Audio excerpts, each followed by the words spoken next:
welcome to Behind the Music for Daily Hope.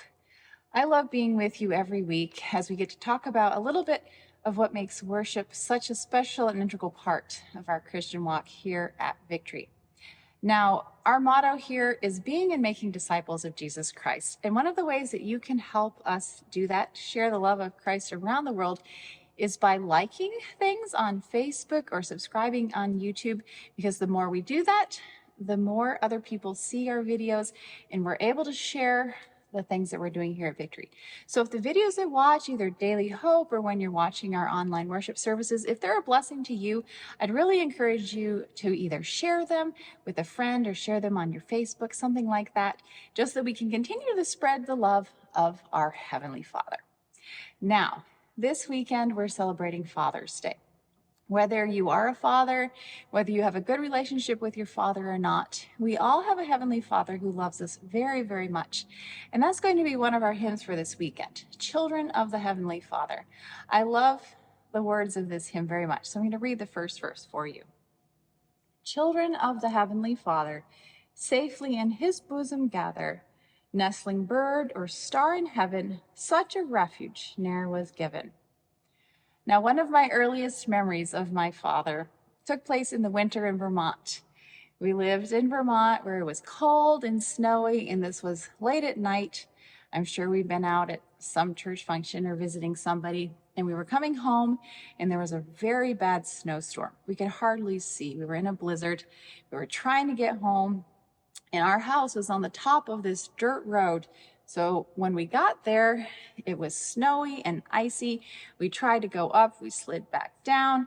Our car was just not able to make it up. And as we were trying to decide what to do, another vehicle came that was much more equipped to be out in such storm. It had snow tires and four-wheel drive and a higher chassis, so it was able to manage the snow better.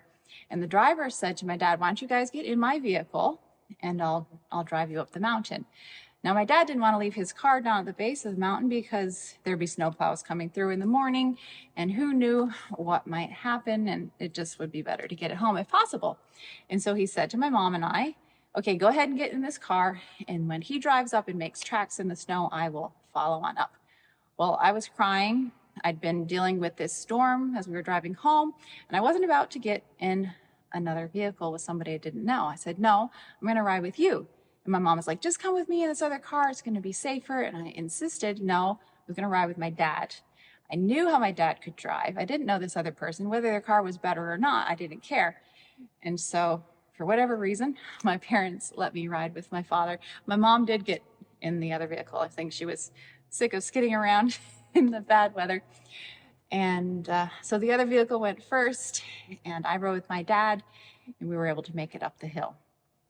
Now, whether you have a similar story of something that you remember with your father, if you do, I would love for you to put that in the comments so that we can all read some memories that we have of our dads and how we've trusted them and they've been there for us, whether it was when we were little or later on in life. It'd be just great to be able to read each other's stories right in the comment section. I hope that you'll tune in this weekend to watch worship. We're going to be listening to the story of Abraham and Isaac. Now, I trusted my dad to get me up the mountain in the snow. Isaac trusted even much more than that. He trusted his father that there would be something for the sacrifice when they made it to the top of the mountain. So that's a story. If you don't know it, be sure and listen. Even if you do know it, I hope you'll watch our weekend worship and learn a little bit more about what it means to trust in our Heavenly Father. Abraham had trust in him unlike anything I could. When I think about the sacrifices that I make for my children, I don't know that I could sacrifice it if God asked me to. But Abraham trusted God and it worked out for him. So we also can trust in our Heavenly Father. So I'm going to play a little arrangement for you now of Children of the Heavenly Father. Think about the words. Think about a good memory that you had. Share that with us so that we can all be thinking about these great things this weekend as we celebrate Father's Day. Thanks for watching. I'll be back with you again next week.